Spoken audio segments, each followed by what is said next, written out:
पाने के लिए क्या करें, अनंत जीवन में प्रवेश होने के लिए क्या करें? परमेश्वर के वचन पे चलना।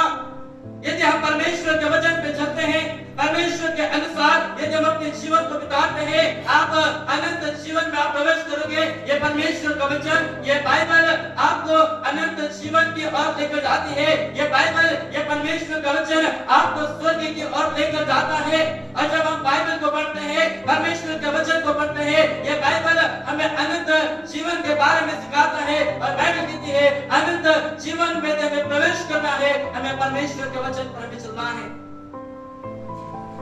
सुनना बड़ी बात नहीं है, पर सुनकर चलना बहुत बड़ी बात है मेरे प्रियो। अब परमेश्वर के वचन को सुने मेरे प्रियो। इसी प्रकार से अब परमेश्वर के वचन पर आप चले, परमेश्वर के वचन के अनुसार हम अपने जीवन को बिताएं। और परमेश्वर का वचन याकूब की पत्री पहला अध्याय और उसकी 5 पद में कहता है, परंतु परमेश्वर के वचन पर चलने वाले बनो, केवल सुनने वाले नहीं जो अपने आप को धोखा देते हैं।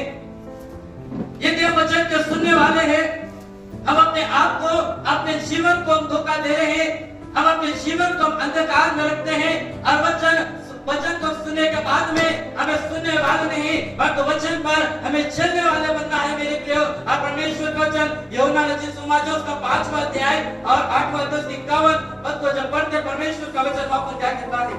मैं तुमसे सच सच कहता हूँ, कहते हैं यीशु मसीह आपसे कहते हैं, मैं तुमसे सच सच कहता हूँ कि यदि कोई व्यक्ति मेरे वचन पर चलेगा, प्रभु यीशु मसीह का वचन, ये बाइबल आपके और मेरे जीवन से बातचीत करता है। और बाइबल प्रभु यीशु मसीह कहते हैं, मैं तुमसे सच सच कहता हूँ, मैं तुमसे एक सच्चाई की बातों को कहता हूँ। जो कोई व्यक्ति, जो कोई भाई, जो कोई बहन यदि मेरे वचनों के पीछे चलते हैं, मेरे पीछे चलते हैं, तो वह अनंत काल तक मृत्यु को न देखेगा। हालेलुया। यीशु मसीह कहते हैं, मैं तुमसे सच सच कहता हूँ, मैं तुमसे सच्चाई की बातों को कहता हूँ। यदि तुम मेरे वचन के अनुसार चलोगे, तुम मृत्यु को तुम न देखोगे, क्योंकि वो परमेश्वर, वो यीशु मसीह अनंत जीवन देने वाला परमेश्वर है। इसलिए परमेश्वर का वचन भी पहला यूहन्ना की पत्री उसका 2वां अध्याय और उसके 17 पद को वचन के तरह लिखा है कि संसार और उसकी अभिलाषाएं दोनों मिट जाते हैं, परंतु जो परमेश्वर के वचन के अनुसार चलता है वह सर्वदा बना रहेगा। हालेलुया। ये संसार मिट जाएगा, ये संसार की वस्तु मिट जाएगी। हम इस दुनिया में इस संसार की वस्तुओं पर कभी घमंड नहीं करें। हम अपने घर पर, अपनी जमीन पर, अपने बंगले पर, अपनी गाड़ियों पर हम कभी घमंड न करें, क्योंकि प्रभु यीशु मसीह का वचन कहता है संसार और संसार की अभिलाषाएं दोनों मिट जाएगी। आप अपने परमेश्वर पर घमंड करें, आप प्रभु यीशु मसीह के नाम पर घमंड करें। आप परमेश्वर के वचन के अनुसार चलते हैं, आप सर्वदा बना रहेंगे, आप पृथ्वी पर भी बने रहेंगे और आप परमेश्वर के राज्य में भी आप बने रहेंगे मेरे प्रियो। इसलिए परमेश्वर का वचन में कहता है अनंत जीवन में यदि हमें प्रवेश करना है, हमें वचनों पर चलना पड़ेगा। और परमेश्वर का वचन यूहन्ना रचित सुसमाचार उसका 6वां अध्याय और उसकी 27 पद को पढ़ते परमेश्वर का वचन वहां पर क्या कहता है? नाशवान भोजन के लिए परिश्रम ना करो। बाइबल कहती है नाशवान भोजन के लिए परिश्रम, नाशवान भोजन के लिए परिश्रम ना करो। अगर सुबह नाश्ता किया फिर भी दोपहर में रोटी खाएंगे, दोपहर में रोटी खाए फिर भी शाम को खाना खाएंगे, अगर शाम को खाना खा के सोए फिर भी सुबह नाश्ता करेंगे, अरे ये पेट कभी नहीं भरेगा, ये मन भी कभी नहीं भरेगा।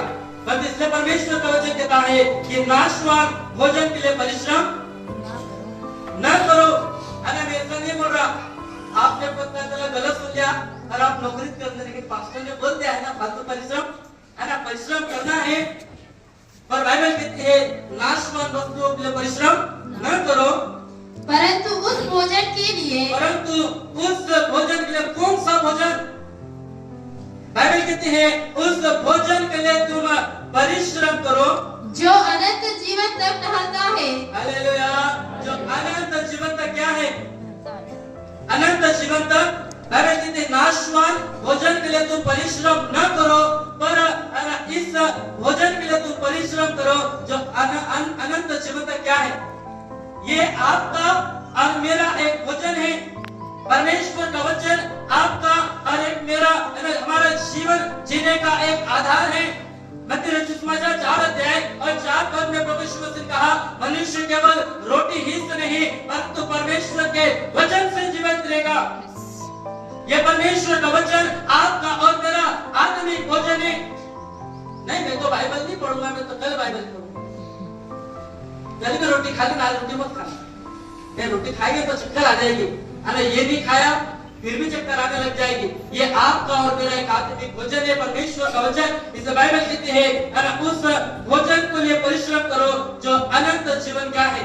मेरे प्रियो, और सुबोधेश्वर की पुस्तक उसका 2 अध्याय और उसकी जब हम 11 पद को जब पढ़ते हैं, परमेश्वर का वचन वहां पर क्या कहता है, तब मैंने फिर से अपने हाथों के सब कामों को, फिर से मैंने अपने परिश्रम के सब कामों को, अपने हाथों के कामों को और अपने सब परिश्रम को देखा, तो क्या देखा कि सब कुछ क्या है, सब कुछ व्यर्थ है और वायु को पकड़ना है, वायु को है ना। परमेश्वर का वचन कहता है, जब मैंने अपने हाथों के परिश्रम को देखा, जब मैंने अपने कार्य को देखा, मेरा परिश्रम, मेरा काम जो है एक वायु को पकड़ने के समान है ना। आप हवा को आप कभी नहीं पकड़ सकते, वायु को आप कभी नहीं पकड़ सकते। आप हवा को अपने जीवन में, अपने शरीर में आप महसूस कर सकते हैं, परंतु आप वायु को, आप हवा को कभी नहीं पकड़ सकते। उसे वचन कहता है, मेरा जो परिश्रम है वो एक वायु के समान है कि मैं उसको पकड़ नहीं सकता। और संसार में कोई लाभ नहीं, और संसार में कोई लाभ आपको संसार में नहीं है।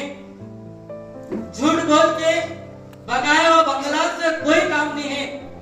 झूठ बोल के पैसा इकट्ठा करने से, रिश्वत लेने से कोई काम इस संसार में नहीं है मेरे प्रियो। इससे परमेश्वर का वचन, इसका आप 22 पद पढ़ना। मनुष्य जो धरती पर मन लगाकर परिश्रम करता है, बाइबल कहते हैं मनुष्य जो धरती पर मन लगाकर परिश्रम करता है, उससे उसको क्या लाभ होता है। उसको क्या लाभ? अरे कितना भी हम परिश्रम कर ले, कुछ लाभ को होने वाला नहीं है।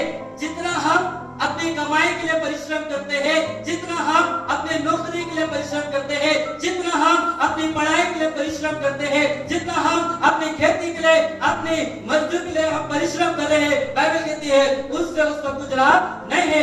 यदि आप इतना ही परिश्रम, यदि आप परमेश्वर के वचनों को पढ़ने के लिए करेंगे, परमेश्वर की बात को आप सुनने के लिए करेंगे, आप जैसे आप मरोगे सीधा स्वर्ग में जाओगे, बीच में भी कहीं लटकोगे। ज्यादा परिश्रम वचन के लिए करना, ज्यादा परिश्रम परमेश्वर के वचन बाइबल के लिए हमको करना है। और इसका जब आप 23 पद को पढ़ते वहां क्या कहता है, उसके सब दिन तो दुखों से भरे रहते हैं। कैसे होते हैं? परिश्रम भी कर रहे हैं, नौकरी भी कर रहे हैं, मजदूरी भी कर रहे हैं, बाइबल कहती है फिर भी दुख भरे दिन।